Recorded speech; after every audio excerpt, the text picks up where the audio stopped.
Donc bienvenue pour cette table ronde consacrée à l'héritage de Blade Runner. Pour en discuter aujourd'hui, donc un panel de choix avec là-bas sur ma gauche Fred Blanchard, notamment auteur de BD et qui est à la tête actuellement de la collection série B et à laquelle est dédiée la sublime exposition dans les coursives qui sont juste derrière. Donc la meilleure manière de savoir ce qu'il fait et à quel point il contribue à notre culture, c'est d'aller voir là-bas. Et même un autre auteur de bande dessinée qui a pris la suite de gestes, notamment pour la série Carmen McCallum. Je vais vite parce qu'on est nombreux. À ma gauche, Darry Gregory, auteur notamment de l'éducation de Stoney Marshall, finaliste au Grand Prix d'Imaginaire 2015. Son premier roman, Pandemonium, a été récompensé du prix Crawford, nominé au prix World Fantasy. The Devil's Alphabet, l'alphabet du démon, qui a remporté le prix israélien Jeffen. Et dans le domaine de la BD, donc, il est surtout connu pour avoir écrit la série La planète des singes. Et notamment, citons quand même les deux derniers romans, qui sont deux aventures Lovecraftiennes, un nommé Harrison Square et After Party, nominés au prix Campbell. À côté de moi, Pierre-Paul de Rastani, surtout traducteur, notamment traducteur de nouvelles, de 3 recueils de Philippe Cadic il y a un moment, me dit-il, qui a participé au dernier ouvrage Simulacre et Simulation autour de Philippe Cadic et qui a été un fan de Blade Runner quelques jours avant nous tous, vu qu'il était à la projection de presse originale, à la sortie du film. Et là, on est jaloux. Et enfin, Laurent Kessy, auteur, éditeur, et pour ce qui nous intéresse, qui travaille depuis très longtemps sur Philippe Cadic depuis ses études, qui a notamment traduit la thèse de Kim Stanley Robinson, qui est consacrée à l'auteur, et qui travaille actuellement sur une adaptation de la biographie de Philippe Cadic en BD. Donc, l'héritage de Blade Runner, disons qu'il y a une époque lointaine où Ridley Scott, quand il a commencé sur le tard sa carrière cinématographique, a exploré différents genres et a eu cet effet sur les 3 genres qu'il a explorés avec Alien, Blade Runner et Legend juste derrière, qui a décidé d'appliquer un point de vue et les codes du noir aux films de monstres de science-fiction, aux films de science-fiction et ensuite à la fantasy. Après, il a passé 15 ans à faire des mauvais films. Mais en tout cas, à cette époque-là, il a passé 25 ans à faire des mauvais films. 25 ans, je suis assez d'accord, mais j'ai bien aimé Seul sur Mars. Je ne veux même pas le voir. On est tous d'accord pour dire que c'est pas mal. À la table, hein, vous n'êtes pas obligé d'aimer. Donc, effectivement, Blade Runner, qui est un film qui, dans ses premières projections, dans les premiers screen tests, a eu 50% de public content. C'était un 50-50, ce qui n'est absolument pas étonnant pour le film. Et c'est cette moitié, ce petit 50% qui a poussé le producteur à se dire 50% c'est vraiment pas assez, il faut qu'on change la fin. Donc il y a eu un remontage du film, on est allé chercher des rushs de Shining afin d'avoir une magnifique scène finale qui se finissait en happy end.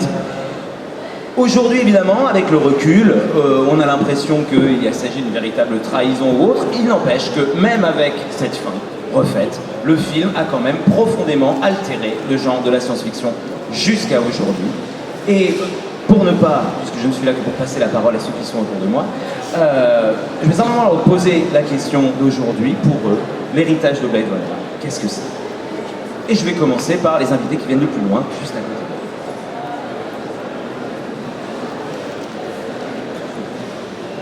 Well, Blade Runner's had a huge effect on American science fiction, of course. I mean, Neuromancer and Blade Runner together sort of rescued American science fiction from a very bland flavor of science fiction that was going on in the 80s when I was first starting out and trying to learn how to write.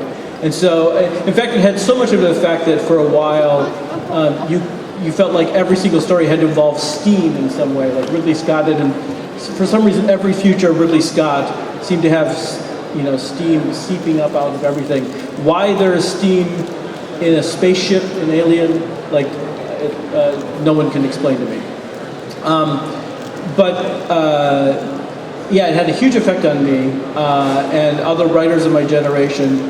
And at some point, people even started to react against it. There was this movement to get back to a more humane SF. For a brief time in the early 90s, there was this idea of like, well, maybe you need to get back to more humane SF, led by writers like Kim Stanley Robinson.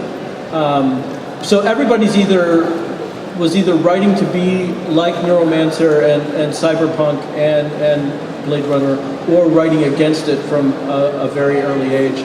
And plus, it introduced Philip K. Dick to a much wider audience. In my first novel, I actually have Philip K. Dick as a character who's inhabited by the spirit of Valis. He's been possessed by Valis.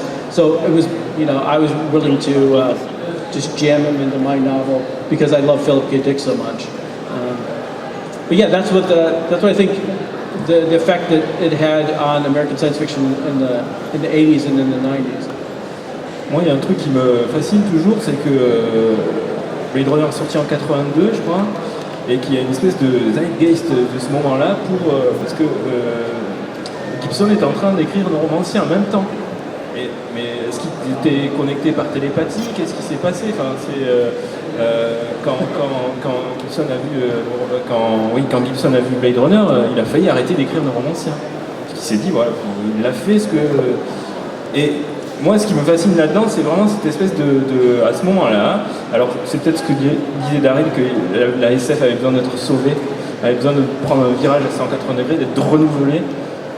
Mais il y a un auteur de littérature qui a écrit un roman qui a révolutionné le genre, mais en profondeur, en même temps qu'un auteur visuel, parce que c'est sans doute dans Blade Runner, c'est plutôt les images que le scénario. Même si c'est une adaptation de Dick, on ne peut pas dire que ce soit une adaptation très fine de Dick, mais c'est plutôt les images qui sont marquantes. Et donc, ces deux artistes, en même temps, ont créé un genre dont on voit encore les rides aujourd'hui. Et Dick, à qui Ridley Scott a projeté un montage de 20 minutes d'effets spéciaux de Blade Runner, et donc qui est mort avant que le film soit terminé, dès que la projection a été finie, il était sceptique sur le scénario. Sur le premier scénario, il était plus que sceptique. Sur le deuxième, il était un peu moins méchant, mais bon, il était quand même pas super fan. Il a vu les images, donc 20 minutes, il s'est retourné vers l'opérateur le projectionniste, et il a dit je peux le revoir aussitôt. Donc il lui a remontré et il était enthousiaste. Il a expliqué à Scott, vous avez pris des images dans ma tête, quoi. Donc il y a vraiment une espèce de moment là, 82, qui se passe et qui a changé la science-fiction pour toujours, et donc on ressent encore les répliques. Qui a même changé plus que la science-fiction, parce qu'il y a toute une esthétique, peut-être pas que de Blade Runner, mais du cinéma de Ridley Scott à l'époque, qui a infusé par exemple toute la culture vidéo, toute la culture du clip, quoi. Moi j'ai vu des réminiscences de Blade Runner dans des clips pendant des années sur MTV. Il y a d'autres films, Black Rain par exemple, il y a une espèce de remake polar de Blade Runner. Il y a vraiment eu une espèce de prégnance de ce que décrivait Daryl, disant que partout on voyait une espèce de bouffée de vapeur sortant des bouches d'égout, etc., de la pluie, la nuit. Et puis surtout, ce qui est intéressant avec Blade Runner, c'est que c'est un des premiers films multiculturels véritablement de la science-fiction. Il y a un univers où il y a des gens qui parlent des langues quasi incompréhensibles. Il y a toute une culture asiatique qui est diffuse dans les espèces d'échoppes où mange le personnage où mange Rick Deckard, etc., le personnage joué par Harrison Ford. Et il y a vraiment cette espèce de moment où on est en train d'inventer, enfin, Ridley Scott en quelque sorte invente le monde d'aujourd'hui, parce que tout ça n'est pas dans le roman. Le roman est très simple, très linéaire. Toute la partie mystique du roman, qui était celle à laquelle Dick tenait le plus, a été complètement excisée du scénario, toute la partie religieuse notamment. Le rôle des animaux biomécaniques censés remplacer les animaux vivants, il y a eu de très vagues allusions dans le film, mais c'est passé vraiment à l'as. Il y a effectivement c'est une très très belle trahison. Et c'est pour ça que c'est en quelque sorte un film important, parce que ça, contrairement à une adaptation servile, et on en connaît plein, il a réussi à créer quelque chose qui était fidèle à l'esprit et qui était mais vraiment assez peu fidèle à la lettre. Et ça c'est assez fort, vraiment. Bon, bah, je crois qu'en fait, je vais intervenir maintenant. Parce que vous évoluez tous dans le champ littéraire. Et je pense que vous n'avez pas vraiment compris ce qu'est vraiment Blade Runner. Blade Runner, ça n'est pas du tout une adaptation d'un roman de Philippe K. Dick. Blade Runner, c'est l'adaptation de tout ce qui avait été développé dans la revue Métal Hurlant depuis 1975. Ridley Scott n'est pas le premier réalisateur qui a été contacté pour adapter ce film en film, enfin pour adapter ce roman en film. À l'époque, Philippe K. Dick est complètement inconnu, à part en Europe, sur le territoire américain. Et à l'époque, Ridley Scott vient de commettre un seul film qui a eu un prix à Cannes, qui est Les Duellistes, qui est loué pour son esthétique. Que se passe-t-il à ce moment-là? Ridley Scott, après Duellistes, qui est sorti je crois en 75-76, 77, 76 je pense, va au cinéma sur les conseils d'un ami, voit Star Wars, tombe des nues, se dit mais c'est ce que je rêve de faire depuis longtemps, c'est ce que je n'ose pas faire, mes projets historiques sont complètement ringards, complètement dépassés, qu'est-ce qui se passe en ce moment dans le domaine du film hollywoodien? Il se rend compte, en parlant avec des conseillers artistiques, avec son producteur exécutif qui est Ivor Powell à l'époque, qui est un grand fan de bande dessinée française et notamment de Métal Hurlant, il se rend compte qu'en France il se passe des choses formidables. À l'époque, la bande dessinée française de science-fiction par rapport aux films de science-fiction américains, c'est un peu comme la critique de rock par rapport au groupe de rock de l'époque. Il n'y a pas de groupe de rock français international, mais il y a des très bons critiques de rock. Ce qui va se passer à ce moment-là, c'est que Métal Hurlant, qui est lancé comme un mouvement artistique sorti de l'underground, commence à être publié en France. Et c'est un coup de tonnerre mondial parce qu'il est traduit aux États-Unis. Tous les créateurs dignes de ce nom le repèrent très très vite. Il y a quand même des gens de cette génération de dessinateurs français qui sont Möbius, Druyer, il y a Casa dans le lot, il y a Mézières qui vient donner de temps en temps des coups de main. L'apparition de cette revue est un coup de tonnerre mondial au niveau artistique, au niveau des directeurs artistiques. Et il se passe que à ce moment-là, le travail de Ridley Scott, qui est aussi un storyboarder et un artiste graphique, parce qu'il a été formé dans une école d'art anglaise, est complètement influencé par ce qui se passe à ce moment-là dans la revue Métal Hurlant. Il commence à dessiner comme Möbius. Il a, après Dueliste, un projet de film qui est tiré de la légende de Tristan et Isolde, qui s'est développé depuis quelques années en tant que film historique qui n'arrive pas à aboutir. Il essaie de l'infléchir pour lui donner un côté Métal Hurlant. Il y a des dessins qui ont circulé il y a très longtemps, il y a à peu près 30 ans. On voit qu'il y a une influence vraiment très importante d'Arzac, une influence très importante de Möbius, de Druyer. Il n'arrive pas à concrétiser ce projet-là. Il est contacté pour Blade Runner. Je ne me souviens plus trop par quel biais, mais il commence par refuser le projet. Il revient quelques temps après en se disant « Mais oui, ça va être un projet qui va me permettre de retranscrire ce qui m'a influencé, ce qui m'a ébloui dans la revue Métal Hurlant en termes cinématographiques. » Parce que c'est quand même plus à la base un réalisateur qui est influencé par la forme que par le fond. Je pense que pour lui, je suis désolé de vous le dire, mais je pense que Philippe K. Dick, il s'en branle. Vraiment. C'est pour ça que je vous dis tout à fait pertinemment que c'est une adaptation qui trahit très intelligemment la chose. Je ne veux pas dire par là que moi c'est un film qui m'a beaucoup influencé, on est tous d'accord là-dessus. Mais pour moi, ça n'est définitivement pas une adaptation cinématographique d'un roman de Philippe K. Dick. C'est une adaptation cinématographique de la revue Métal Hurlant.